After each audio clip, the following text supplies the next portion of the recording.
Mes chers compatriotes, rappelons-nous ce qui s'est passé au cours des mois écoulés depuis le début de l'année. La réforme des retraites a suscité le plus long mouvement social de ces 40 dernières années. Au début de cette année, le gouvernement, aidé de sa majorité, qui à l'époque était encore pléthorique au Parlement, et vous savez que En Marche a perdu la majorité d'ailleurs depuis là, avait décidé, donc le gouvernement aidé de sa majorité, malgré tout et malgré toutes les manifestations de très nombreuses professions, de très nombreux syndicats, avait décidé de passer en force la réforme des retraites. Et puis sont arrivés la pandémie de Covid-19 d'un côté et le grand confinement qui lui a fait suite à partir de la mi-mars. En plein confinement, la majorité En Marche et les médias avaient laissé entendre que la réforme des retraites pourrait être abandonnée compte tenu de la priorité qui devait être donnée à la lutte contre la pandémie et contre ses effets économiques à venir. En particulier, Gilles Legendre, qui est le président du groupe des députés En Marche à l'Assemblée nationale, avait enterré ce projet de retraite. Il l'avait fait à demi-mot. Il avait déclaré le 12 avril, je le cite, « La réforme des retraites a montré à quel point notre démocratie sociale est épuisée. » Il avait même ajouté que si celle-ci, je le cite, empêche le pacte républicain de se conclure, elle devra être mise de côté. Sandra Motin, qui est une députée En Marche et qui avait été la rapporteure de l'un des volets du texte de cette réforme des retraites, avait également indiqué au même moment qu'il serait, je la cite, très très compliqué de retrouver un moment politique pour relancer cette réforme. Alors du coup, les médias avaient considéré que l'affaire était close et que l'effet de la pandémie aurait pour conséquence, justement, parmi les effets, il y aurait l'abandon de la réforme des retraites. Les gens glosaient d'ailleurs sur le monde d'après, qui ne serait plus le même que le monde d'avant, qu'il y aurait davantage de soucis des services publics, de la société, etc., etc. Seulement voilà, depuis ces déclarations, les grandes orientations des politiques économiques, les GOPE, pour 2020 et 2021 pour la France, ont été publiées par la Commission européenne. Et c'était le 20 mai. Comme l'UPR l'a alors aussitôt souligné, comme je l'ai souligné, j'ai fait une vidéo spécialement sur ces GOPE. Ces GOPE, elles mettent l'accent de façon tout à fait conjoncturelle sur la lutte contre la pandémie de Covid-19. Mais comme je l'ai dit dans ma vidéo et dans un communiqué de presse que nous avions fait, elles contenaient toutes les injonctions habituelles à réformer, c'est-à-dire en fait à démolir notre système social, nos services publics, les financements étatiques et j'en passe. Nous avions spécialement insisté à cette époque sur le fait que les GOPE 2020 étaient donc conçus comme des poupées russes. Quand je dis cette époque, c'était il y a 15 jours. À savoir que je vous avais expliqué que ces GOPE comprenaient toutes les GOPE, tous les rapports antérieurs sur les grandes orientations des politiques économiques d'avant 2020 et 2021, donc 2017, 2018, 2019, dont nous avons fait des analyses détaillées en leur temps et qui comportent, par exemple, l'exigence de réformer les retraites. Ces GOPE sont toujours valables. Et en dépit des promesses de Gilles Legendre sur ce sujet, la réforme des retraites, je vous l'avais expliqué, est donc plus que jamais d'actualité pour la Commission européenne. Je vous l'avais dit, les médias qui nous racontaient que Macron avait changé, qu'il était devenu souverainiste, que le monde d'après, la Covid-19, n'aurait plus rien à voir avec le monde d'avant, tout cela, ce n'était que de la propagande et en fait des bobards. Nous vous avions dit que la seule préoccupation de Macron, ce n'est pas de changer de monde, ni de renationaliser nos services publics, ni de relocaliser l'industrie et l'agriculture et les emplois en France, ni de supprimer la retraite, la réforme des retraites. Non, non, non, non. La seule préoccupation de Macron, aujourd'hui même, c'est de poursuivre la même politique qu'auparavant, tout en essayant de faire croire que cette politique a changé. C'est cela que demande la Commission européenne avec les GOPE. C'est cela qu'exigent les commanditaires qui ont fait élire Macron en 2017 après avoir monopolisé les médias à son profit pendant les 2 années précédentes. Eh bien, si je prends la parole devant vous en ce 8 juin, c'est pour vous signaler que Macron vient de confirmer toutes ces analyses. Le 5 juin, il y a 3 jours, il a fait savoir qu'il poursuivra la réforme des retraites. Alors il a utilisé des formules chèvre-chou, comme d'habitude, pour le dire sans tout à fait le dire, pour embobiner les Français, pour mettre dans l'esprit l'idée que la réforme va revenir, mais qu'on y va de façon homéopathique, etc. Il a indiqué par exemple qu'il voulait relancer ce texte pour partie seulement. Ah oui, c'est la tactique du salami, tranche par tranche. Ce genre d'artifice, ce genre de manipulation n'a pas d'autre objectif que celui de tromper les Français, de vous tromper. Il s'agit de ne pas afficher une position tranchée, claire et nette. Macron, il a horreur de ça. Il faut rester dans le flou. Mais la réalité, c'est que le locataire de l'Élysée va donc bien continuer à appliquer les GOPÉ pour 2020 et 2021. Parce qu'il n'a pas le choix, parce que nous sommes dans l'Union européenne. Et ça pèse d'un tout autre poids que Gilles Legendre et que tout le Parlement français. Comme nous vous l'avons expliqué plusieurs fois, la réforme des retraites est financièrement infondée, socialement injuste et politiquement déraisonnable. Les députés d'En Marche le savent, comme les autres députés, et Macron le sait aussi. Et ce que les Français doivent bien comprendre, c'est que si ce projet est relancé maintenant ou dans les semaines ou les mois qui viennent, d'ailleurs Macron va sans doute changer de Premier ministre pour faire croire que c'est un changement de politique générale. On n'entend plus que ça, qu'il va y avoir une nouvelle phase du quinquennat. Mais ça, c'est l'emballage. On va changer l'emballage, on va changer le contenant, mais on va garder le même contenu. Eh bien, si Macron fait tout ça, c'est parce qu'il est de nouveau exigé par la Commission européenne dans ses GOPÉ 2020. C'est ça que les Français doivent comprendre. La réforme des retraites est une nouvelle preuve irréfutable que ce ne sont ni l'exécutif ni l'Assemblée nationale qui fixent l'agenda et les grands choix politiques du pays. C'est une force qui leur est supérieure et qui, depuis la Commission européenne à Bruxelles, la Banque centrale européenne à Francfort, impose ses volontés au peuple français.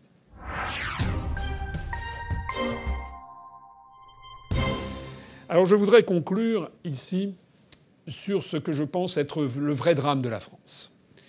Le vrai drame de la France, l'un des drames de la France, c'est que tout ce que je viens de vous dire, qui est confirmé depuis des années, ça fait 13 ans que je parle des GOPÉ. J'en ai parlé lors de l'élection présidentielle. J'ai expliqué que tant qu'on restera dans l'Union européenne et dans l'euro, nous serons contraints d'avoir au bout du compte les mêmes politiques, les mêmes réformes que les Français ne veulent pas. Et le problème fondamental auquel on est confronté, c'est que énormément de Français ne l'ont toujours pas compris. Les gens qui m'écoutent, qui nous écoutent depuis 13 ans, sont allés vérifier toutes les analyses que je fais depuis 13 ans, et ont pu constater que ce que je dis est vrai. Petit à petit, les gens ont commencé à comprendre l'origine des problèmes. Je n'ai jamais dit que l'Union européenne et l'euro, c'était tous les problèmes de la France. Il y en a d'autres. Les problèmes, il y en avait avant, il y en avait après. Mais la clé de voûte de notre asservissement, la clé de voûte du fait que les Français ne croient plus dans la politique ni dans les élections parce que quand ils votent à droite ou à gauche, ils ont toujours la même politique et ils ne comprennent pas pourquoi, cette clé de voûte, c'est bien notre appartenance à l'Union européenne qui nous fixe ces grandes orientations des politiques économiques en vertu des traités européens. C'est une application notamment de l'article 121 du traité sur le fonctionnement de l'Union européenne.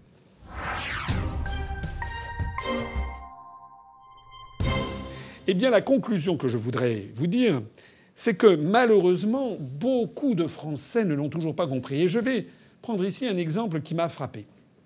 Le jour même où Macron disait qu'il allait recommencer la réforme des retraites, il y a eu un article dans le journal Le Figaro du 5 juin, donc c'était il y a 3 jours, de Maxime Tandonnet. Maxime Tandonnet qui a été un conseiller de Sarkozy. Et c'était une espèce de point de vue qu'il développait voilà, il répondait à une espèce d'entretien.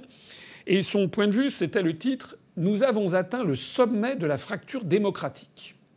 C'est-à-dire qu'en fait, Maxime Tandonnet, comme d'ailleurs Patrick Buisson, comme d'ailleurs toute une série de journalistes politiques, comme d'ailleurs un grand nombre de responsables politiques, ils savent parfaitement bien qu'il y a en France un malaise énorme entre la population et les dirigeants, quels qu'ils soient. C'est que les Français ont le sentiment que lorsqu'ils votent à droite ou lorsqu'ils votent à gauche, en fait, ils ont toujours la même politique. Et donc, il n'y a plus de démocratie. Et les Français, ils ont le sentiment qu'ils veulent des choses et que personne ne les écoute. Ils veulent, par exemple, garder des services publics en zone rurale, ne pas privatiser les aéroports. Ils veulent garder leur retraite, garder la sécurité sociale. Ils veulent tout ça.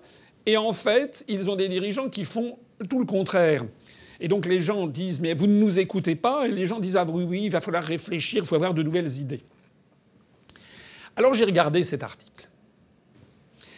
Et dans cet article, Maxime Tandonnet, il brasse des idées générales. Et voilà, c'est que s'il y a un problème démocratique, c'est que les Français, c'est un problème d'éducation, ils ne connaîtraient plus leur histoire, ni la littérature, ils connaîtraient plus ci, ils connaîtraient plus ça. Il y aurait un problème de civisme ici et ça. Mais à aucun moment il n'est question d'égoper. À aucun moment il n'est question de ce qui... La force qui prend les vraies décisions se situe ailleurs, se situe à Bruxelles et à Francfort. Alors bon, conseiller de Nicolas Sarkozy, on peut dire qu'il est là pour noyer le poisson, comme tous les autres. Tous les autres. Ça fait penser à ce qu'on disait à l'époque sur l'Alsace-Lorraine. Pensons-y toujours, n'en parlons jamais. Pensons toujours à l'Union européenne, mais n'en parlons jamais. Mais ce qui, moi, m'a attristé, et ce sur quoi j'attire votre attention, c'est que je suis allé regarder les commentaires. Eh bien, dans les commentaires du Figaro, dans aucun des commentaires publiés par les lecteurs du Figaro, il n'est mention de l'Union européenne, ni de l'euro, ni d'égoper. Je vais vous citer quelques-uns des commentaires. Il y a un commentaire d'un lecteur qui s'appelle Code Secret et qui répond « Dire que l'effondrement de la France vient du fait que ni l'histoire, ni la littérature, ni les sciences et la philosophie n'ont plus été enseignées, revient-il à dire que l'on n'a pas enseigné tout ce qui pouvait rendre fier d'être français, ou que ceux qui ne l'ont pas appris n'étaient pas aptes à comprendre. Triste constat. » Un autre commentaire d'un certain Kouni54 qui écrit à l'auteur et qui dit « Monsieur Tandonnet, je ne partage pas vraiment ce que vous dites, car il faut dénicher des causes concrètes. » Là, il a raison de dire ça. Il faut dénicher des causes concrètes au problème de la fracture démocratique. Et ce lecteur continue en disant « OK sur l'impréparation de la France en cas de crise sanitaire, mais en l'espèce, il y avait 3 causes. Confinement tardif, manque de stock imputable à Hollande et Marisol Touraine, puis au gouvernement actuel qui n'a pas rectifié le tir. Idem pour l'impréparation de l'armée médicale. Économiquement, la sous-industrialisation de la France est très ancienne, après De Gaulle, et le déclin économique est dû à Mitterrand. Dette, chômage, casse du moteur européen et esprit gauchiste, cégétiste, socialo-chialeur. Ça date de mai 68, accentué depuis 1981. Le gauchisme médiatique, cause majeure du déclin mental de la société. Grave remise en cause de l'esprit de nos institutions. Mitterrand, puis Chirac, cohabitation et concomitance des scrutins présidentiels et législatifs. Dégradation de l'image du président par Sarkozy et encore plus par Hollande. Quinquennat catastrophique, entourage idéologique imbécile, exemple Belkacem. Réaction nulle de Macron qui pouvait désamorcer au moins en partie la crise des Gilets jaunes par des détaxations rapides ciblées. TIPCE notamment. Mauvaise gestion fiscale. Mal le plus profond de la France, les médias socialistes. Panthéon du buzz, de la polémique, des sondages, incompétence et starisation pitoyable. Exemple Bourdin et le Krief Lucet. Bien-pensance mais pathétique avec ses abcès, droits de l'hommisme, pro-islamistes et mesures sociétales égarées, PMA, GPA. Arrêtons-nous un instant sur ce long commentaire. Je le cite en entier parce que je regarde beaucoup les commentaires qui sont publiés dans les journaux. Ce commentaire que je viens de vous lire, il est absolument archétypal de beaucoup de Français. Là, en l'espèce, c'est un Français dont on voit qu'il est de droite. Mais de côté gauche, on pourrait trouver, si j'allais sur un autre journal plus calcé à gauche, on trouverait la même chose. C'est-à-dire qu'il cite des quantités de causes, mais il n'y a jamais la cause principale. Ils ne la voient pas parce qu'on ne la leur montre pas. Ils parlent de gauchisme, ils parlent de la CGT, ils parlent des fonctionnaires, ils parlent du fait qu'il y a trop d'impôts, ils parlent de ci, ils parlent de ça. Ils oublient tout simplement, par exemple, quand ce lecteur dit qu'il faut faire une détaxation, mais simplement, nous sommes contraints par les contraintes budgétaires. Nous sommes contraints par les orientations fixées par la Banque centrale européenne. Lorsqu'il dit qu'il y avait une impréparation du monde médical, nous sommes contraints par les coupes budgétaires dans tout le secteur médical. Qui le contraint ? Il ne le voit pas. D'ailleurs, en ce moment, la France est en train d'augmenter de façon phénoménale sa dette. On est en train de prendre, je ferai une vidéo prochainement sur ce sujet avec l'initiative franco-allemande, on est en train de prendre des engagements qui risquent de nous entraîner vers des dizaines de milliards d'euros supplémentaires de dettes pour aller vers de l'avant sur la construction européenne en l'espèce. Ils ne le voient pas. Les Français ne le voient pas. Enfin, les électeurs, en tout cas, beaucoup d'électeurs ne le voient pas. Je vais continuer, parce qu'il y a énormément de commentaires dans cet article. Il y en a un qui s'appelle Rebelle 83 700 et qui écrit sur cet article de Maxime Tandonnet. « On a fait croire au peuple pendant des décennies que l'État pouvait tout et assumait tout. Et en particulier, grâce à l'excellente performance de Macron, il découvre qu'il n'en est rien. Mais cela a commencé bien avant, surtout avec le couple Giscard-Chirac, suivi par une longue période de gauche ayant culminé avec les 35 heures, sans oublier l'élément fondateur de la dépréciation du sentiment national, la suppression du service national par Chirac. Macron arrive en dernier, mais d'autres ont jeté les bases de ce qui arrive. » Encore une fois, pas un mot sur l'origine numéro 1 des problèmes. Je ne dis pas que dans tout ce que disent d'ailleurs ces lecteurs, que tout soit faux. Je regrette aussi l'affaiblissement du sentiment national. Je regrette aussi la démolition de l'éducation nationale. Je regrette aussi le non-apprentissage de l'histoire de France. C'est pas à moi qu'on va le dire. Une des raisons pour lesquelles l'UPR a décollé, c'est justement que j'ai fait une conférence qui a eu beaucoup de succès sur l'histoire de France. Je ne dis pas qu'il n'y a pas en effet des réformes à faire. Mais ce que je dis, et je ne suis pas sûr effectivement qu'à l'époque actuelle, les 35 heures soient encore nécessaires. Quoique quand on a un tel chômage, c'est comme augmenter la durée de départ à la retraite. Quand on a tant de chômage, il faut quand même voir aussi les avantages et les inconvénients en termes macroéconomie. Mais ce que je dis, c'est que de toute façon, ce n'est plus les dirigeants français qui décident. Il y a un autre lecteur qui écrit, il s'appelle Piplétoïde, et qui écrit « Il me semble qu'en 2017, il y avait un programme pour redresser la France, n'était-ce pas celui d'un dénommé Fillon ?» Voilà, c'est tout, c'est son truc. Voilà quelqu'un qui était un électeur de Fillon. Mais Fillon, il aurait fait quoi s'il avait été élu ? Il aurait appliqué les rapports des grandes orientations des politiques économiques. Il aurait donc renoncé à la réforme des retraites. Il serait donc allé peu ou prou vers la privatisation de nos barrages hydroélectriques, de nos services publics, de la SNCF, des aéroports de Paris, et j'en passe. Un autre encore lecteur, GHMD2, qui écrit « J'ai parcouru rapidement cette tribune de M. Tandonnet, mais je n'ai vu que des lieux communs, avec pour ligne directrice le discours médiatique dominant actuel sur la fracture entre l'élite et le peuple, laquelle s'amplifie d'autant plus qu'on bourre le crâne des gens avec elle tous les jours. Les comparaisons internationales sont délicates et doivent être faites minutieusement, donc après coup et à tête reposée, dit ce lecteur. Il a raison d'ailleurs. L'auteur convoque le Covid-19 pour conforter sa théorie du déclin. Très bien. Mais si déclin il y a, c'est d'abord à mes yeux une question de morale. Le droit de l'homisme ne peut remplacer la destruction de la morale bourgeoise qui régissait la société. C'est de plus en plus clair. De nombreux mots ont disparu du vocabulaire médiatique. Honnêteté, persévérance, courage, abnégation, intérêt général, honneur, devoir et j'en passe. Ils ont été remplacés par l'égalité réelle et la parité, droit en tout genre. Et pendant ce temps, on descend, on descend, on descend. Voilà, je vais m'arrêter là dans ces commentaires. Mais vous voyez que ça, c'est encore un point de vue. Quelqu'un qui pose les questions en termes justement sur les valeurs générales de la société, il n'a pas forcément tort en effet, parce que on est maintenant devenu une société où toutes les questions, tout ce qui concernait avant l'intégrité, la morale en politique, l'honnêteté intellectuelle, le fait de rechercher le bien d'autrui, etc., que tout ceci en fait s'est évanoui au profit de la seule valeur du moment qui est la recherche du fric, hein, l'individualisme forcené. C'est de ça qu'il s'agit. Bon, il n'a pas tort. Mais encore une fois, lui, ce lecteur, comme tous les précédents, ne voit pas le lien avec la construction européenne.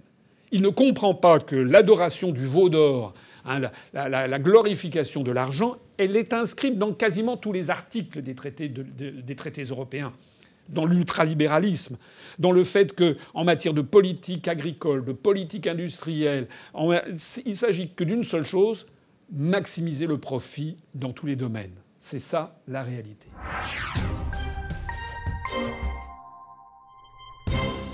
Voilà, c'était...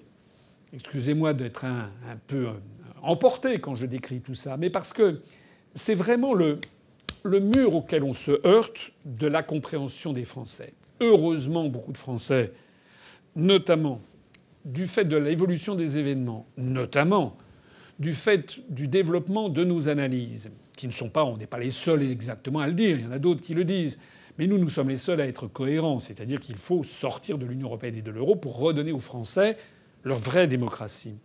On a donc cette histoire extraordinaire. C'est exactement ce que vient de faire Maxime Tandonnet, c'est-à-dire de faire des tribunes en disant il y a une terrible fracture démocratique, et puis la cause numéro 1, on n'en parle pas. Méditez ça et faites réfléchir autour de vous les personnes honnêtes intellectuellement qui se posent quand même des questions. Faites-leur voir cette vidéo, faites-leur voir également les vidéos et les articles que nous avons publiés depuis des années sur les grandes orientations des politiques économiques. Parce que ce qui prouve que nous avons raison, c'est que nos analyses sont prédictrices de la réalité. Nous avons dit que le monde d'après, ça sera comme le monde d'avant et peut-être en pire. On l'a dit déjà. Nous, on ne se laisse pas enfumer par ces campagnes médiatiques. Macron a changé, comme si c'était les collections Avenue Montaigne. Il va y avoir la collection printemps-été, après avoir eu la collection automne-hiver. Non.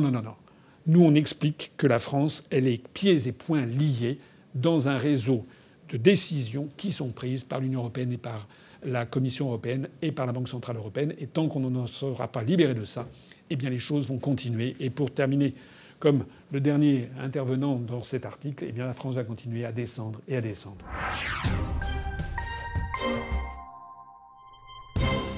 La France va descendre jusqu'où ? Eh bien jusqu'à ce qu'on arrive au pouvoir.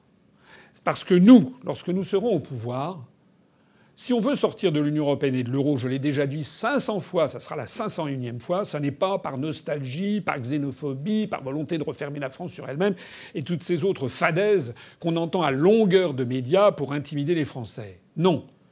Nous, d'abord, nous nous réouvrirons sur l'ensemble du monde pour avoir des échanges internationaux avec l'ensemble des pays du monde et des relations de confiance, comme c'est d'ailleurs en fait déjà le cas, mais nous ne privilégierons pas spécifiquement les relations avec la Lettonie ou la Slovaquie par rapport aux relations avec le Japon, le Canada ou l'Égypte.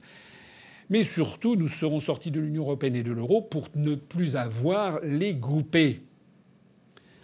C'est-à-dire que nous rendrons aux Français leur démocratie. Et si nous arrivons au pouvoir, il n'y aura plus d'application des grandes orientations des politiques économiques fixées par la Commission européenne. Nous mettrons un terme immédiat à la privatisation des services publics. Nous renationaliserons les services publics qui ont commencé à être démantibulés, comme la Poste, comme la SNCF. Nous reviendrons immédiatement sur le système des réformes des retraites. Les Français ne demandaient rien. Eh bien, puisque les Français ne demandent pas de modification du régime des retraites, nous n'avons pas à modifier le régime des retraites. Et tant pis pour BlackRock, pour ces grands fonds d'investissement américains, et qui sont là, et pas seulement américains d'ailleurs, pour essayer de piquer l'épargne des Français. Alors c'est vrai, je reconnais que lorsque l'on s'attaque, comme je le fais depuis 13 ans, à BlackRock, aux grands fonds d'investissement, aux grandes entreprises financières mondiales qui essayent, pas seulement américaines d'ailleurs, mais ça peut être aussi des fonds d'investissement qataris, saoudiens, chinois, russes ou aussi d'ailleurs des fonds français. Quand on commence à vouloir faire prévaloir l'intérêt national, l'intérêt des gens, l'intérêt des Français par rapport à ces prédateurs qui veulent se partager les dépouilles de la Maison France et du patrimoine, c'est vrai qu'il est difficile, en effet, de passer dans les médias. Mais nous nous en fichons, nous, à l'UPR. Nous sommes là pour libérer la France des gens qui veulent s'emparer de ses richesses et la détruire. Vive la République et vive la France.